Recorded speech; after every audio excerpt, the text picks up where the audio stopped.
Good morning, everyone. Good afternoon. My name is Ileana Soto-Welty. I'm the Executive Director of MECA. MECA is a collective impact coalition working to eliminate racial and ethnic disparities. We are really happy to be selected as an ACEs Aware grantee in partnership with Early Childhood Orange County. And we wanted to start off by just giving you a little bit of information about the ACEs Aware initiative. The Office of the California Surgeon General, Dr. Nadine Burke Harris, and the California Department of Healthcare Services are leading a first-in-the-nation statewide effort to screen children and adults for adverse childhood experiences and to treat the impacts of toxic stress with trauma-informed care. The ACEs Aware initiative is built on the consensus of scientific evidence demonstrating that early detection and evidence-based intervention improve health outcomes. This bold initiative to reduce ACEs and toxic stress by half in one generation and to launch a national movement is really innovative, and you can find more information at acesaware.org. Currently at MECA, we are incorporating ACEs information in our parent and teen mental health trainings as a way for our ethnic communities to become more aware and learn resilience strategies. Today's conversation is targeted to providers, but this is really something we all should become familiar with. I will be doing 3 polls throughout the webinar to see who's in the room, but I'm going to get started and share the screen just to show a few slides about ACEs.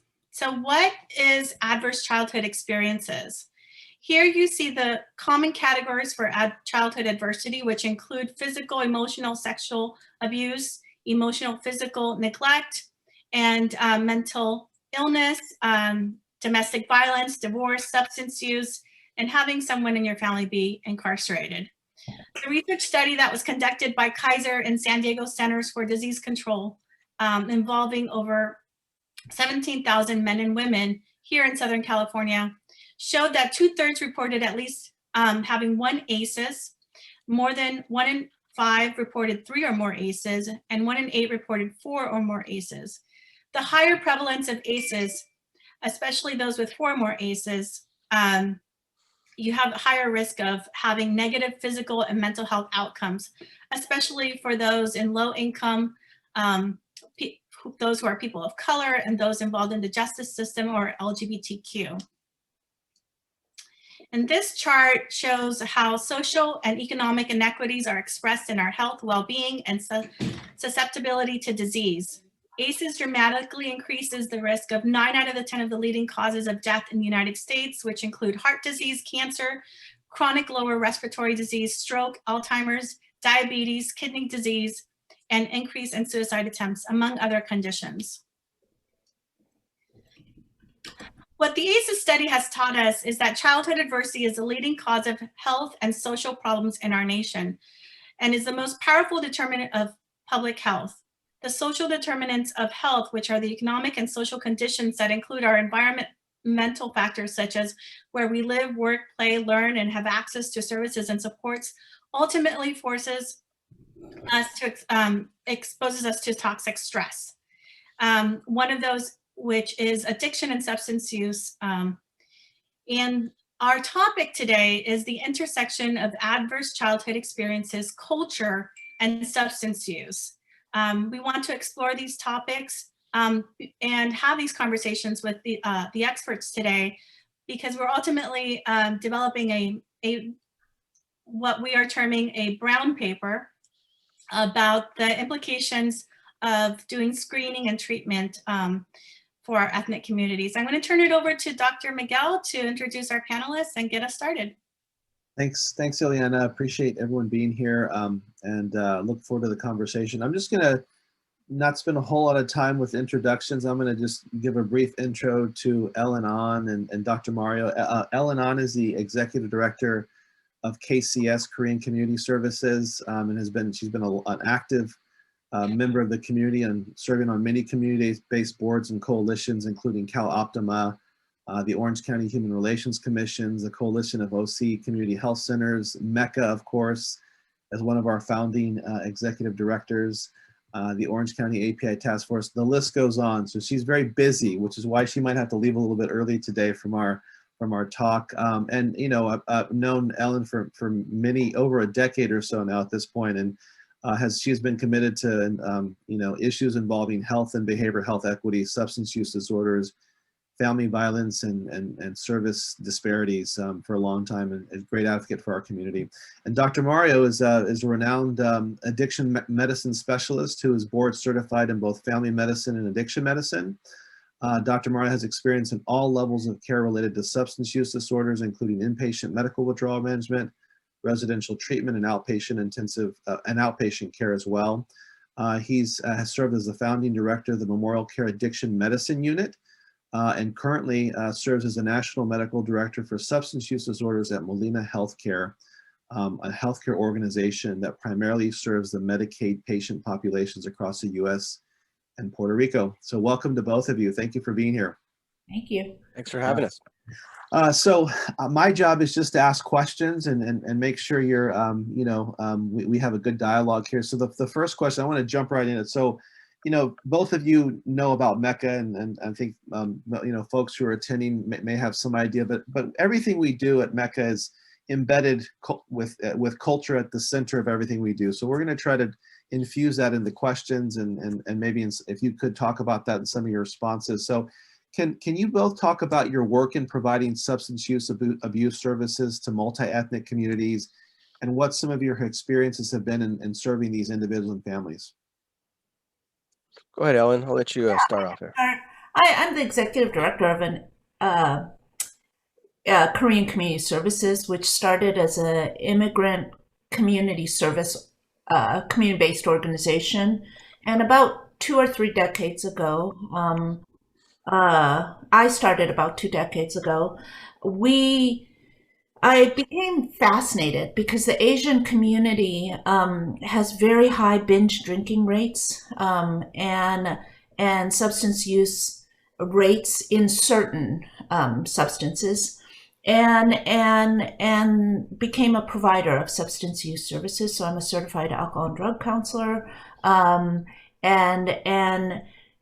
we became the leader in county drug and alcohol outpatient services, particularly with Asian populations. But now we have emerged in 2020 as the leader in outpatient work, including medication-assisted treatment.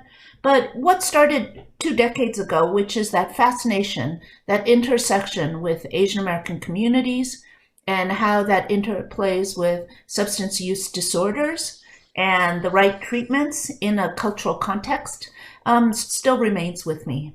Mm-hmm. Great, thank you. Yeah. And I would say that, you know, the context of where it crosses over for me is really front and center. You know, it's 100% of the time ACEs are involved in the kind of care that I'm involved in. So first and foremost, I'm a family physician, but you know, I'm triple boarded both in family medicine, addiction medicine, and preventive medicine. So all of these actually, I view them all as really extensions of family medicine as I view addiction medicine. And so when I'm seeing somebody in an FQHC like KCS, where you know, although you know KCS was originally you know, focused completely on the Korean groups in the area. Now, you know, it's expanded to really to serve a lot of different groups, and that have similar kind of social economic issues. And so, you know, the interesting thing about addiction with respect to ACEs is that either there's a huge number of folks that come to addiction with an ACE, and possibly as a main factor in why they developed an addiction, or they are the ACE in the family. That you know, in fact, for Hispanic and African American groups, the second or so for most studies, you know, thing is having somebody in the household that has a substance use disorder or mental health issue. You know, first is still kind of like parental separation and economic, but so 100% of the time I have to tease it and tease out where we put that in our list of things to do in the course of treatment. And that could be that you might be actually coaching somebody to think more globally of the family unit, to prevent the intergenerational passing along of the consequences of ACEs, because we know that they're dose dependent, right? And so as they add up, they become very significant. So for me, it's something that 100% of the time it's on my list. And 100% of the time, the kind of techniques that we will, probably talk about at some point here around trauma-informed care, and the kind of the way you approach is not unlike the way that I'm actually talking to just about every one of my patients. Even though in the case of addiction, and I'll say this as far as addiction treatment, it has not been, in my opinion, the best in terms of approaches in the past for folks with ACEs, right? Which is just the majority of it. So we have to scratch our heads and go, well, boy, what's this concept of powerlessness, for example, or shaming practices, or confrontational tactics, or even worse, what we still do today is we withhold things like medication-assisted treatment for lack of compliance. So for the folks that tend to kind of decompensate in the course of their disease, we will actually be more punitive, not unlike somebody that's abusive at home. And so we have a lot to learn from the studies that and the development that ACEs from the studies that happened early on in Kaiser that we are now implementing, and to this day in my practices with the FQHCs is an important thing, especially for low threshold type of clinics, right? And it's particularly important.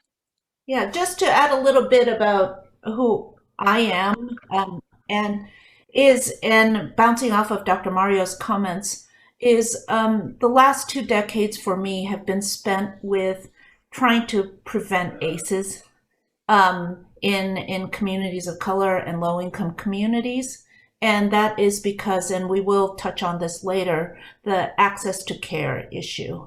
I'm an administrator, and my job is to expand access to care and find ways, and especially for communities of color. I think we all know, I mean, it's not a secret, that trying to access therapeutic interventions, mental health programs, social determinants of health programs in this county, I'm very local, is insurmountable at times, especially if you're limited English speaking or you are a person of color. And so that is who I am, which is trying to find ways, working within systems so that we don't perpetuate some of these ACEs that Dr. Mario has spoken about.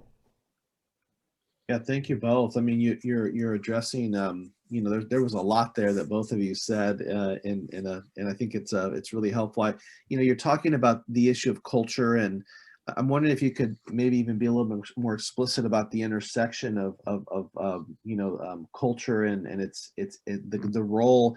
I always worry a little bit, sometimes when we think about different multi-ethnic communities, we sort of have this idea of like it's in their culture, like it's just what they do and who they are in some ways. And I worry a little bit about that language and how we sort of generalize and think about that. But as you think about the role of culture in its broadest sense, how does culture play a role in understanding the impact of substance use and abuse? And what are some, maybe some racial, ethnic considerations that we might need to consider in trying to understand those issues? Well, go ahead, Dr. Mario. No, go ahead, Alan. Go ahead. First of all, the language of substance use disorder is different in cultures. So you can't have a cookie cutter approach in the ACEs world where ACEs and substance use disorder cross-sect with folks and families when you try to dissect the ACEs involved.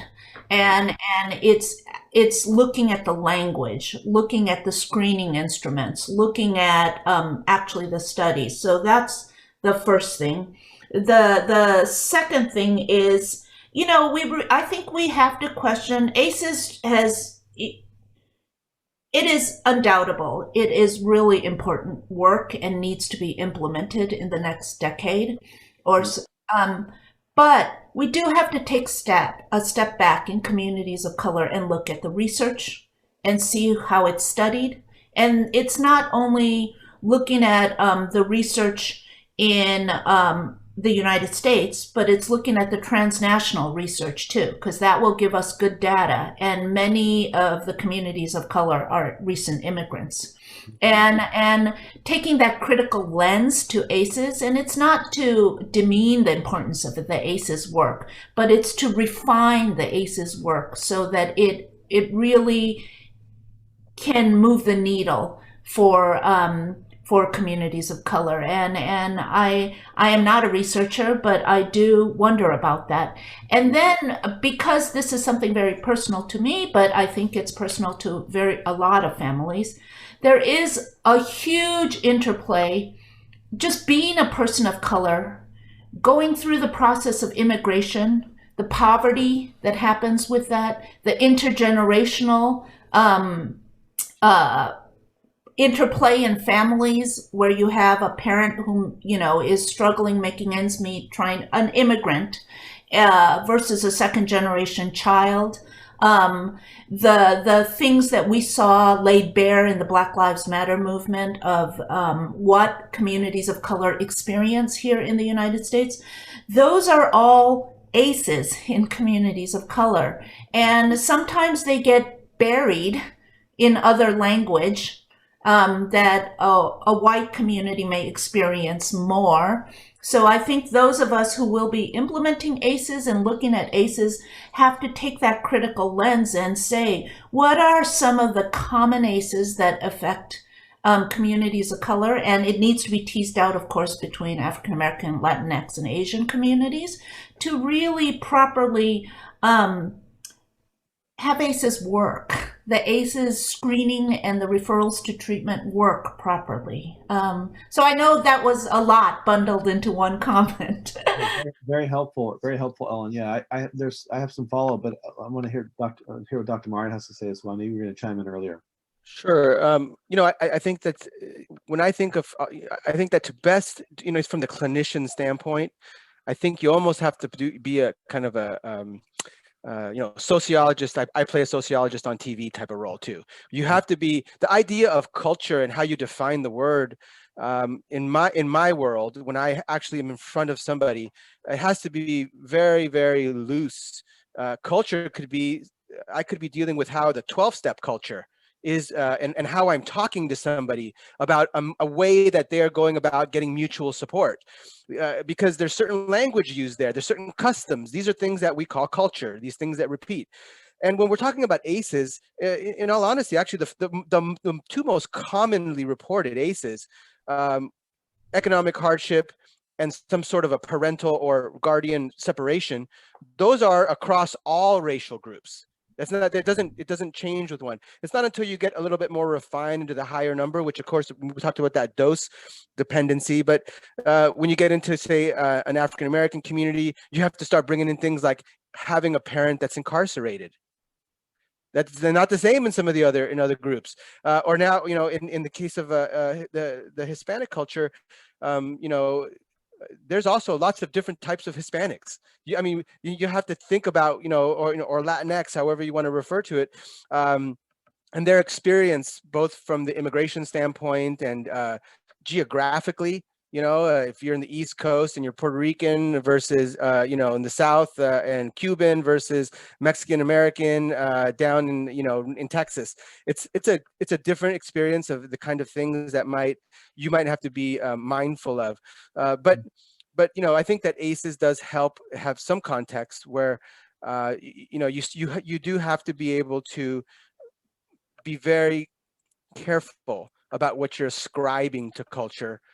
With this. So, and for example, one issue I was just discussing the other day with somebody, we were discussing the use of a switch, the use of basically corporal punishment in the African-American community. It actually came up in a legal case, and this person was arguing for that it's a cultural thing for them. But then there was this aspect of, well, what about, how do we couch this in terms of child abuse? And then how do we couch this now through this thing that this person experienced, and how it's going to impact them in this case that actually involved addiction? And so there's all these little interplays. So I agree with your comment, you know, Miguel, which was about, you know, how we view or how we discuss it can sometimes be toxic too, right? When we just say, oh, all Asians are stoic, or all, you know, whatever, pick a group and add something to it, because it buries the intricacies of what culture is. It's more complex than that. So it just means that we have to rise to a higher level when we're treating people for substance use disorders or other very complicated interplay type of conditions. Yeah, And to recognize that the actual research in communities of color around ACEs is very slim. I mean, I'm not a researcher, but I did a quick research of a search of Asian American ACEs research in this country, and it's almost non-existent. And so you just have to be very careful, and it's not to diminish the importance of ACEs work, but just recognize that more needs to be done as the train keeps on moving. I mean, I think even the sort of the paucity of research for the, you know, Asian Pacific Islander community, I think speaks to how we've, in some ways, kind of limited our understanding of culture and the broad generalizations we make and the assumptions we make that come with that around, you know, that, you know, the issues that Asian Pacific Islanders are experiencing are not the same as, and it just looks different. It unfolds in different ways, and yet, you know, I think, you know, we were talking earlier, Ellen, you mentioned that while Black and Brown communities are you know, being affected and infected more of and acquiring the COVID-19, Asians here in the county are dying at higher rates and disproportionately, and I don't think that's not one of those major statistics that we see being sort of broadcast all over the space. It's the same with ACEs. If you look at the ACEs data, Asian Americans have the lowest, even below white. So there are no, you know, one reading that goes, okay, they don't have as many ACEs needs. Yeah. I question that. Yeah. Because there's paucity of data, first of all. The second is, how is that data? What is the language used? Was it a cookie cutter kind of survey? And I that's not what I see on the field, in the ground. I mean, I see a huge need. And so what's missing here? I mean, that's not the work I do, but it is something that we just have to be thinking about when we try to apply, when we look at the intersection of culture, substance use disorders, and ACEs. And there's a difference as well, not unlike it happens in the Latinx community. When we say, you know, Asian Pacific Islander, well, there's a vast difference in the ACEs between a Hawaiian, Samoan, Polynesian, you know, person versus possibly a Filipino or Japanese, you know, native or maybe first generation. The heterogeneity is tremendous, not only in what substances predominate, but when we talk about culture. And, you know, this actually came up with one of my patients recently, who is a young woman who's of Muslim faith, who has an opioid use disorder. And boy, she's female in a very conservative, you know, religious family, who also has a brother who has bipolar disorder. And mom has had to, you know, she basically adapted all of her attention onto the child with the bipolar disorder, and she's been looked at as somebody that needs to assume roles of caregiver in other ways. So when we start thinking about that culture, I actually had to coach her into leading a way towards creating healthy boundaries in a way that's clinical through the conservative nature of her faith and also in her gender, and how that impacts how she can approach her parents, you know, to help her with her own anxiety disorder that also, you know, led to a bunch of other things. So it could be very complicated, but it's very important to notice, to be mindful of it. That's maybe the biggest takeaway is for any provider. It's not that there's no cookie cutter, as Ellen mentioned, so there's no formula. It's actually the most important thing is that you could do is just like with a social IQ, you have to sharpen that saw all the time, learning about, you know, the situation in front of you, and then the experiences that have carved a path of creating what is culture in that individual. Yeah. Dr. Mario, I think it's great that you brought that up. It's a good segue to my next question. And Ellen, I know you run clinics, so you have that interface with clients all the time. As we roll out ACEs screenings, are we prepared to do warm handoffs to services in a meaningful way? And I love, Dr. Mario, how you were a medical doctor and moved into substance use because you were asking the question, like, what happened? You were looking at the whole person, you were looking at their environment, you were connecting all the dots. And so when providers are meeting with clients and they find out that they have ACEs and they need treatment and healing, are we prepared to do that warm handoff, or do we have gaps in services? And I think the greater question is, we should also be asking what happened to you, but we should also think about, do we have all of the elements in place to support families and young children once they get screened? I have a lot to say on that. First of all, the screening tools themselves, and Dr. Mario mentioned this, it really requires some very good training because the screening tools themselves still are not perfect for communities of color. So let's start with that assumption. The language used, how it's not even translated into the languages right now. Most of the screening tools are just translated into Spanish. And that's it in this country. I have yet to see a Korean ACEs screening tool. And also are the screening tools capturing some of the major ACEs that affect communities of color. I mean, every case is different, but there are things that are traumatic for people of color that run in themes. And I don't know if the screening tools completely capture that. So that's just a note to clinicians who will be doing screening, but it's also an asterisk on how important cultural inclusivity is in this ACEs rollout process. And what that means is there are professionals out there who understand this interplay, and they are really important to be included in the process of policymaking and decision-making on how ACEs is implemented. Communities of color traditionally hate evidence-based practices, and it's usually because they've been shoved down people's throats, like, just do this because it's evidence-based. And that's why community participation and inclusion is really critical. Now, with that said, that was a long segue into Ileana's question, which is, no. I mean, the access issues are still here. I struggle with this every day on the ground. Where do I send a Chinese person who needs behavioral health services? The pickings are slim.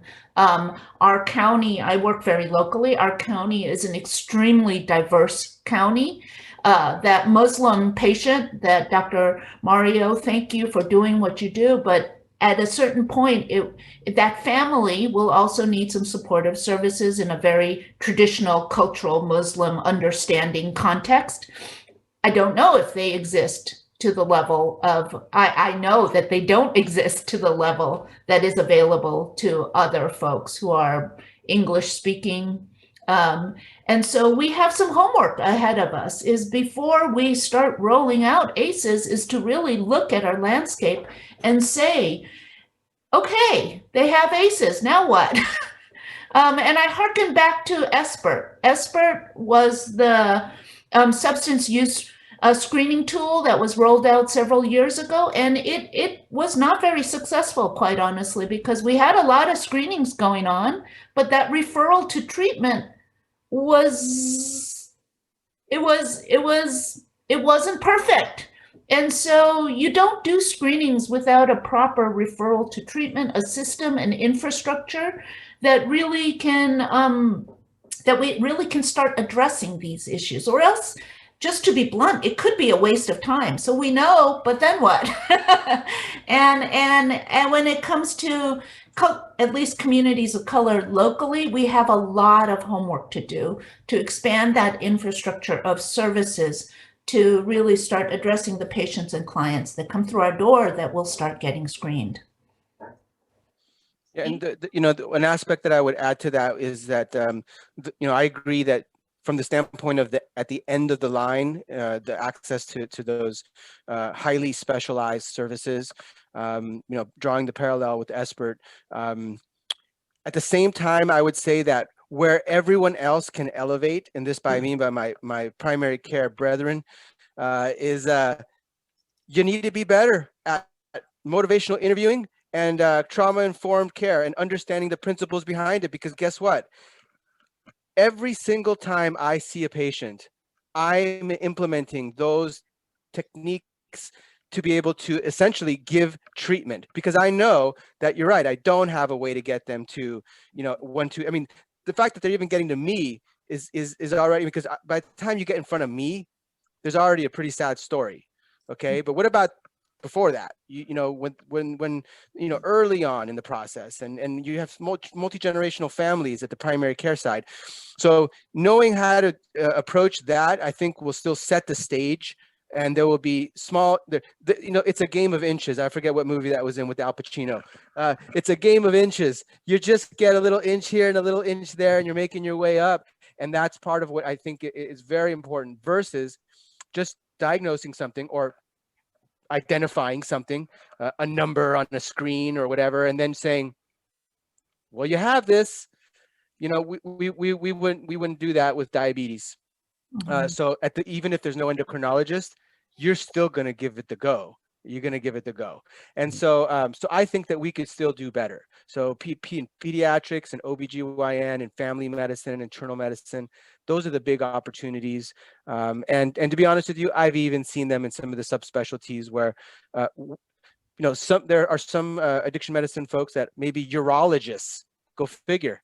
Well, how they got to get involved in the field might be a certain way, maybe through pain management issues or whatever it is, but they learn those techniques too. And they're one of, say, very few, maybe in the surgical specialties, that have that competency. That's actually a muscle you have to exercise.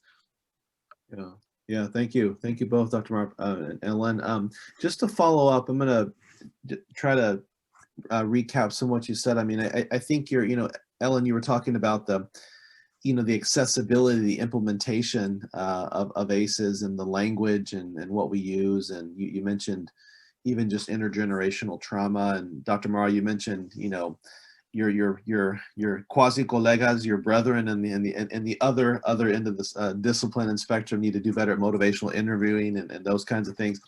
I mean, how do we implement this in a culturally respectful and these ACEs screening in a culturally respectful manner in a lot of our multi-ethnic communities?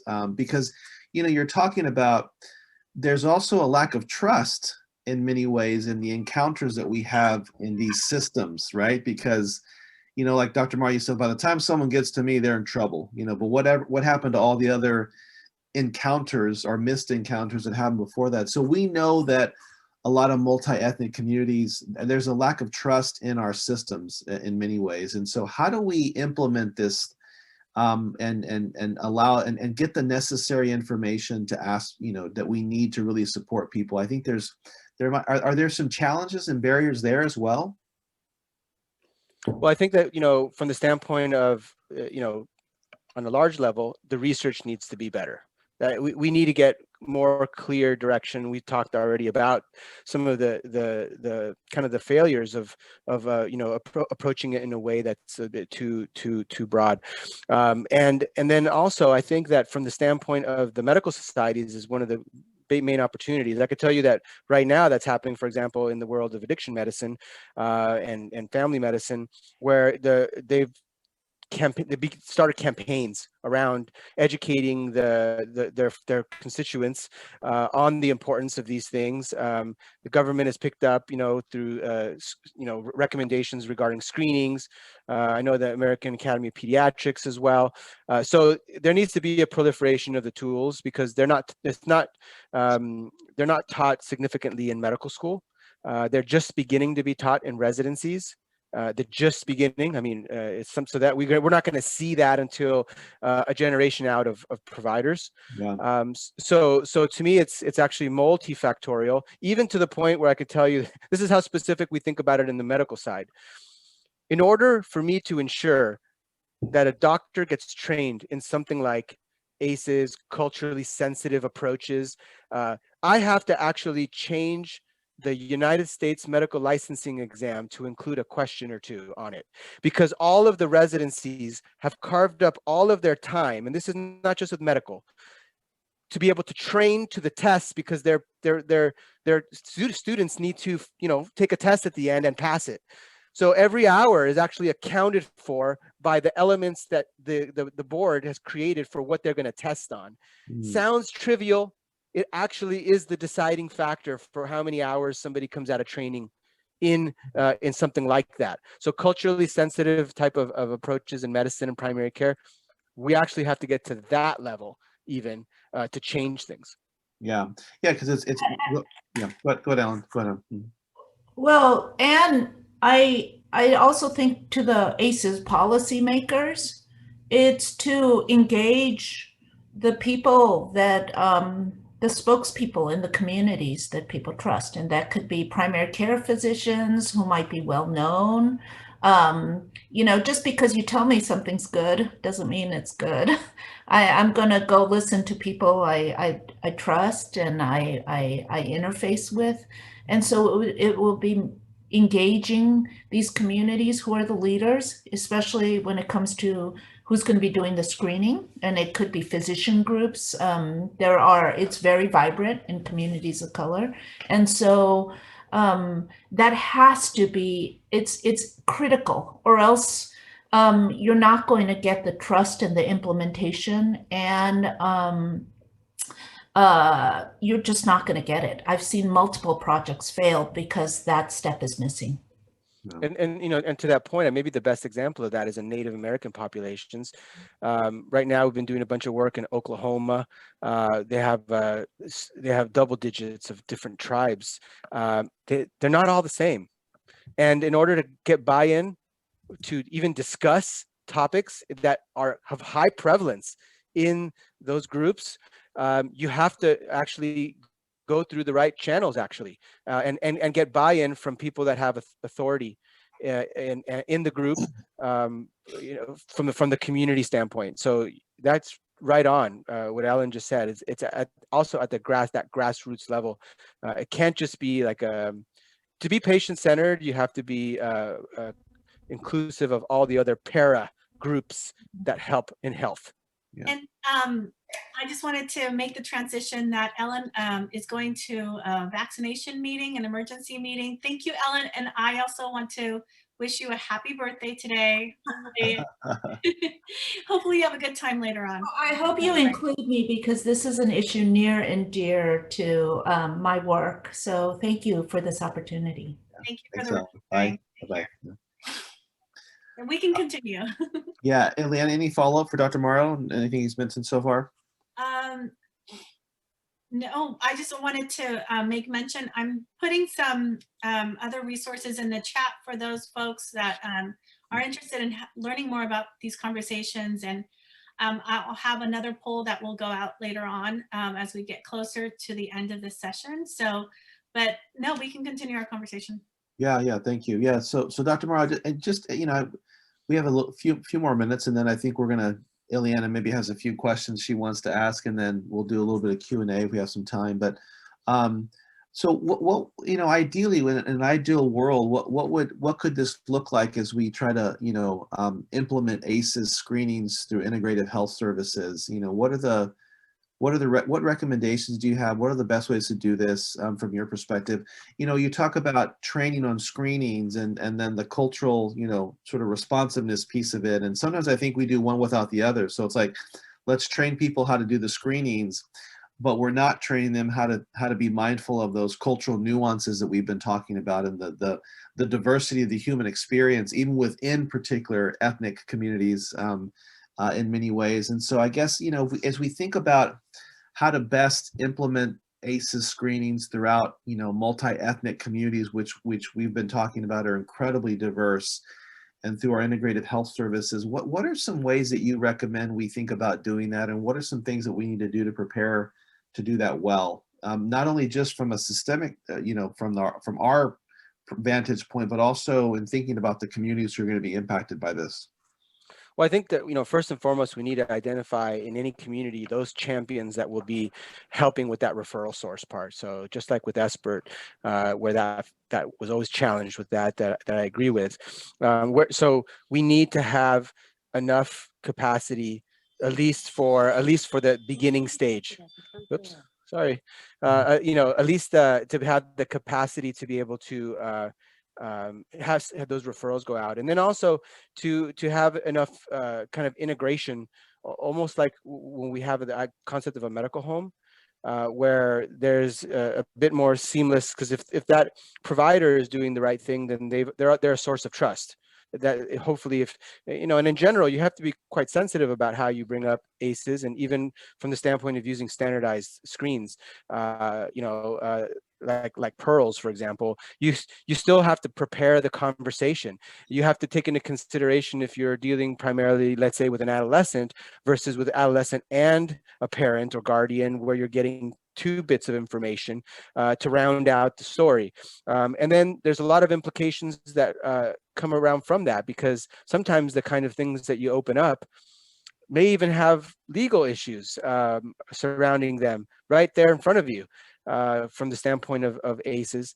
And you have to be prepared for those. So ideally, identifying those champions in the community to be able to assist with that. And really, I think that also is kind of what we're doing in Orange County with things like MindOC and BeWell. And so, BeWell having multiple groups, right, with that shared type of distributed decision making. I think that's really going to be key for people to be able to, appropriately send people that have certain needs, special needs, to the right place. And I think that's an uphill battle, but it needs to be started. Yeah. Otherwise, you're just going to get a bunch of screens that are positive, because we already know that up to 2/3 are kind of in the background are going to be positive for at least one. So, but what do we do then? You have to be prepared for what do you do when you do get 4 ACEs, and then you also have a medical condition. And so that's why what I'm talking about in regards to what we can still do in primary care, when you've identified that and you're looking at those algorithms, it is still part of your intervention, is still part of talking to them about importance of sleep and mindfulness and ways to regulate and all these, the concept of toxic stress, even discussing that. What does that mean? And in some communities, depending on your relationship with them, I mean, you might get a sense that some might say, oh, I could tell you that if you were to ask, if somebody went to talk to my father when he was alive about when I was little about it, he'd say, oh, está loco. You think he's crazy. That's what he would distill it down to that, and it wouldn't be. So you have to then, you have to think, well, how do you get past that? How do you get past communicating and educating the patient and also the family and approaching it that way? And so the seed happens there right in front of you, and then you still need that secondary place that's potential if there are mental health issues, substance use disorder type issues that are also underlying. Yeah. Just a quick follow-up, and I'm gonna I know Ileana has a couple questions, but so really it's a couple things. So one is not only partnering and collaborating with trusted entities and stakeholders and communities that are maybe underserved, unserved, but then also there's a psychoeducation part that has to happen too in many of our communities, because we sort of have learned in many ways to some of these processes have become somewhat normalized to a certain degree, right? I mean, for better or worse, you know, some of the experiences that we've had, and we've just learned to sort of move through those and deal with those to the point where, you know, maybe we don't identify them in a particular way. So I think there's also a psychoeducation piece around helping people understand, you know, sort of how these life experiences and these childhood experiences can detrimentally affect one's process, one's overall health and wellness to a certain degree, and then training folks to be able to engage in those conversations to get the information that's important in doing those screenings. So it's a multi-pronged, multifaceted approach, it sounds like, moving forward. And I'm not sure we're actually doing that just yet. And so I think it's going to be important to continue to have these conversations. Thanks, Dr. Morrow. I appreciate it. I'm going to let Ileana follow up now. Yeah. Thank you again. Well, I appreciate everything that you've said and sharing your expertise with us. You know, ultimately, we're having these conversations through June, and they are going to inform a brown paper. It was called a white paper, but we renamed it because Dr. Gallardo thought it would be a more proper name, since we're focusing on the racial and ethnic implications and perspectives of the screening and treatment of ACEs. And, you know, our paper really is about how do we address the biases, the stigmatization, the barriers, and potential re-traumatization when we're carrying this out. So in our paper, we want to include recommendations. So my question to you is, what are some radical recommendations that we need to include in our brown paper that we can elevate to the state level as we are rolling out ACEs?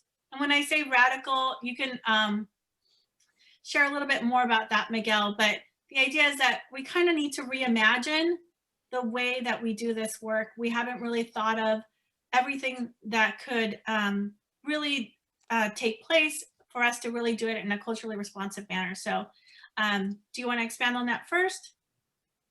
No, I mean, unless Dr. Morrow needs me to, but no, I mean, just, you know. Okay. There's a whole body of work Yeah. on it. So. Well, you know, I think that I don't know how radical, but I know I haven't seen it, you know, done comprehensively. It would be really is involving some of those very specific groups in the community to actually design it themselves.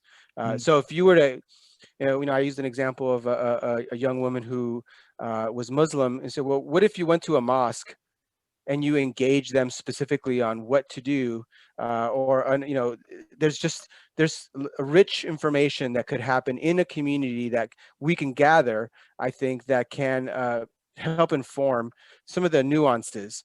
And, you know, I think that we can rely on the large organizations and the governmental organizations, the academic institutions to give us the scaffolding. But I don't believe that the scaffolding is enough by itself.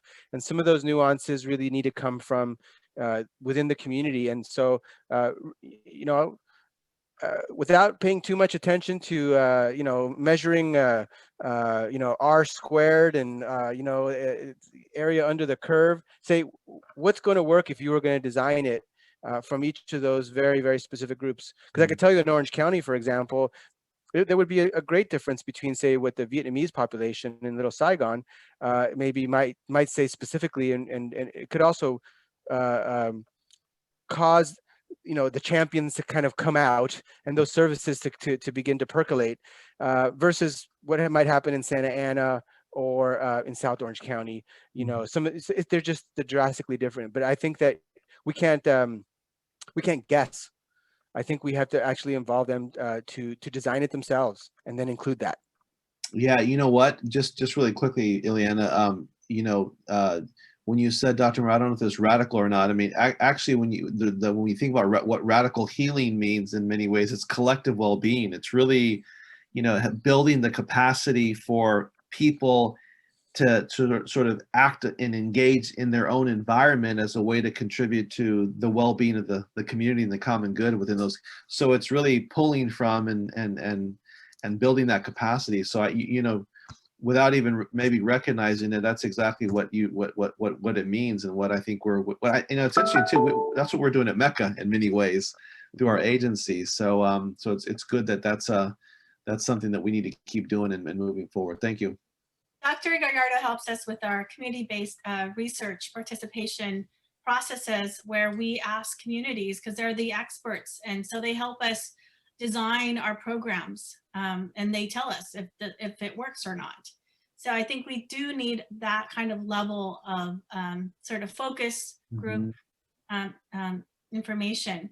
I did want to sort of bring to light that you're the chair of the SUD Leadership Committee through Be Well. And so one of the things that, you know, we've done through that committee is look at the system of care around SUD, and you've done a great job in helping to expand MAT services in Orange County and create more providers. So you've seen the gaps. What are some things that like we need to start steps that we need to start taking in Orange County in order to ensure that we are addressing SUD issues after screening? Well, I think, yeah, I mean, I think that you know, you are all actually embarked on some of that already, but I think that in a lot of communities of color, they have no clue still what MAT is. I mean, still, if you look at the majority of the utilization of MAT, particularly in our area, it still is primarily actually male and primarily white, and a lot of that has to do as well with, you know, how different cultures kind of approach addiction or substance use issues, and even if you know, the primary area that I engage with those communities actually comes from the justice involved side, and that's unfortunate because before that there was a long history of buildup that happened in the school systems and other places, and so we need to go further upstream to be able to make it okay to have the types of dialogues that bring about things like ACEs, to have the discussions about them, and then if things like medication assisted treatment needs to be used, and then you know, or other kind of addiction services, that that there could be some facilities that can cater to that. I don't know of many facilities that are bilingual, in, you know, even though there's such a high, you know, around the Santa Ana area. I mean, I'm maybe one of the only ones, maybe one or two other that are fluent, that you know, a lot of the times I'm talking for adolescents, I'm talking to their parents, and they're first generation, you know, here, and so I'm talking in Spanish to them to make it so that they understand the kind of care their kids getting, so they support it, because if they sabotage it, the adolescent will not do well. And so we need to definitely continue the dialogue, put it out there, and then eliminate the stigma, because it's the stigma that kills. And and it's not a language issue. It's from the standpoint of what language you speak. It's more of a ubiquitous shame. That's the cycle that we understand. It's in every culture. They just express it in a little bit different ways. And so that needs to be broken down. Well, thank you for bringing up stigma. And, you know, there's a lot of issues that you actually address and discuss more in depth in the Ask the Expert series featuring yourself. And I just wanted to bring that up because in the chat, I put, you can find the first two videos featuring Dr. Mario on our Instagram and Facebook, as well as YouTube. And it's a 10-part series where we have, you know, 10 different topics. One of them is stigma reduction around SUD.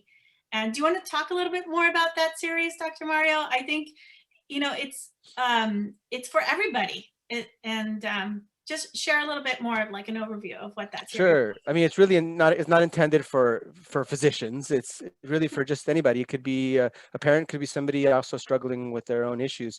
And in the case of stigma, like I mentioned before, stigma does actually kill. It could be the number one reason why somebody doesn't seek care, and then it comes from a lot of misinformation. And unfortunately, because of social media, just in the same way that we could use it as a tool to send out wonderful information like MECA does, it can also be a source of a lot of actual misinformation and bad, hurtful information around things like substance use disorders.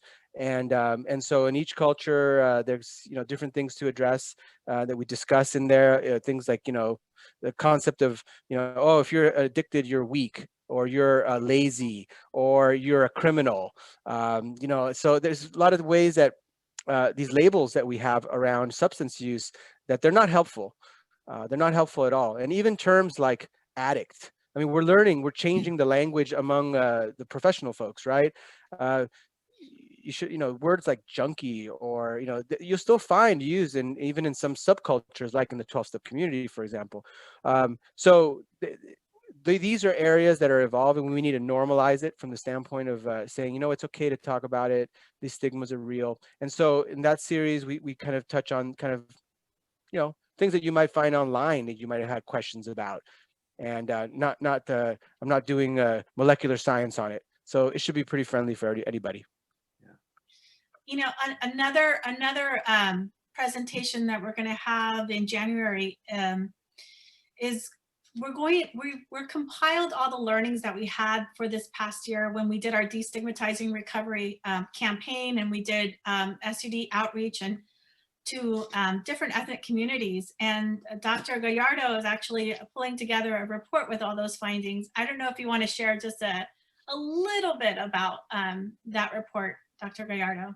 Yeah, I mean, you know, I think everything that we've talked about today, you know, really there are some highlights there. You know, Dr. Mario, you mentioned that, you know, that this happens across all cultures and all communities. It just looks a little bit differently, and I think all the agencies who participated in this program implementation, you know, said that very same thing. It's like there's the stigma and the silence around, you know, talking about substance use and abuse at times, and the intricacies around that, the nuances are still very much stigmatized in many of our multi-ethnic communities, and yet it's happening. It's happening in many ways. And I think, you know, what came out of some of our discussions too is that there's just not enough education around it. There's a lot of misinformation, misconceptions, and individuals who just aren't really understanding, you know, what all this means. And I think there's still this assumption that if you talk too much about it, like you're actually giving voice to something that, you know, people may end up, you know, it may become an issue for them if we talk too much about it, which we know is obviously not the case. It's kind of like, you know, tell your adolescents not to have sex. We shouldn't talk about sex, you know, say, well, some are probably doing it anyway, right? so you know, there's a lot that came out, but we, you know, the program was highly effective in creating courageous conversations around these issues, and really starting from that standpoint around beginning to at least plant seeds in many of our communities as a way to continue to, you know, have those conversations. And a lot of folks said, look, they went to exactly what you said around this sort of radical healing idea around, you know, go to the communities. And so what a lot of our communities found was that when we talk about it, Ellen mentioned this earlier, when we talk about it, people are willing to listen to it, and people are willing to take some time. And so, you know, these agencies modified the language, they massaged the verbiage used. Sometimes they did it in a way that allowed people to an entryway in, and then they gave them the information a little bit more directly later. So there were a lot of, I think, a lot of creative ways that our communities, you know, really impacted, you know, these different multi-ethnic communities throughout Orange County. So it was, you know, and when I look at the results of all the work we did, it was highly successful, highly successful. You're on mute, Ileana. Yeah, so we'll be sharing more about that report of substance use and the perceptions of in ethnic communities more. You can find, if you follow us on ocmecca.org and subscribe, we will send you the information about that next event in January, where we'll be highlighting the great work that's been happening this past year in Orange County around substance use. And if you missed part of the presentation, this is on Facebook Live, so you can catch it from the very beginning. Please share this information with others. I put some links in here for other trainings that are taking place.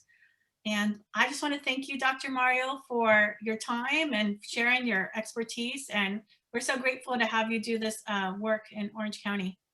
Thank you so much for having me. Yeah, thank you. Thanks, everybody.